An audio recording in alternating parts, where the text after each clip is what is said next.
Welcome to Fairytale World.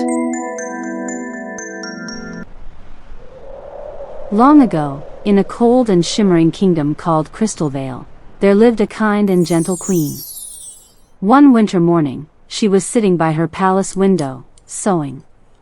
The snow outside was spread across the land like a white, sparkling blanket. As she stitched, the needle pricked her finger, and 3 drops of blood fell onto the snow. The queen gazed at the contrast and whispered softly, "If only I had a daughter with snow-bright skin, deep crimson lips, and hair as dark as midnight." A few months later, her wish came true. A beautiful baby girl was born, just as she had imagined. She was named Snow White. But fate had its own plans. Not long after the girl's birth, the queen passed away, leaving the entire kingdom mourning. Time moved on, and the king remarried to ease his loneliness. The new queen, Zareena, was breathtakingly beautiful, but her heart was proud and cold. She owned a magical mirror that always spoke the truth. Every day she would stand before it and ask, "O mirror of magic, who is the fairest in all the land?" The mirror always replied, "You are the fairest of all, your majesty." This fed her vanity.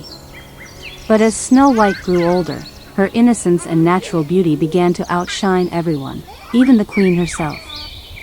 One day, when Queen Zareena repeated her question, the mirror answered, "You are fair, but Snow White is fairer than you."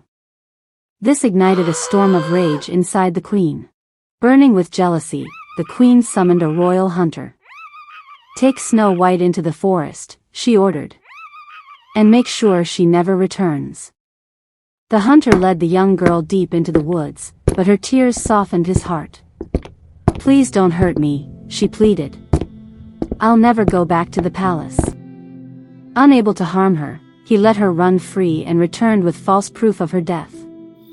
Lost, terrified, and shivering in the cold, Snow White wandered through the forest. Every shadow felt like a monster, every snapping twig made her jump. After hours of wandering, she discovered a tiny cottage. Everything inside was small, tiny chairs, tiny dishes, tiny beds. Hungry and exhausted, she ate a little from each plate and fell asleep on a small bed. Later that night, the owners returned, 7 dwarf craftsmen, tired from their day's work. They noticed their belongings disturbed and soon found Snow White sleeping peacefully. The next morning, she told them everything. With gentle hearts, they said, "Stay here with us.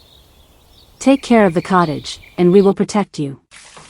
And so began peaceful, happy days for Snow White. When the queen discovered through the mirror that Snow White was still alive, her fury returned. Disguising herself as an old woman, she found the cottage. She tricked Snow White with beautiful laces and tied them so tightly that the girl fainted. The dwarfs returned and saved her. But the queen didn't stop. Next, she came disguised with a poisonous comb. Snow White fell unconscious again. The dwarfs revived her once more. Finally, the queen crafted her deadliest weapon. A half-sweet, half-poisoned red apple. One bite, and Snow White collapsed, this time not waking at all. Heartbroken, the dwarfs placed her in a glass coffin, so her beautiful face would remain visible forever. One day, a prince traveling through the forest saw the coffin. He was struck by Snow White's beauty and purity. He asked the dwarfs for permission to take the coffin with him, so her memory would never fade. As they carried it away, one of the servants stumbled. The sudden jolt dislodged the piece of poisoned apple stuck in Snow White's throat. She gasped and opened her eyes. The prince rejoiced. "Will you come with me to my kingdom?" he asked warmly. Snow White nodded, grateful and full of hope. Their wedding was celebrated with great joy, with the 7 dwarfs as honored guests.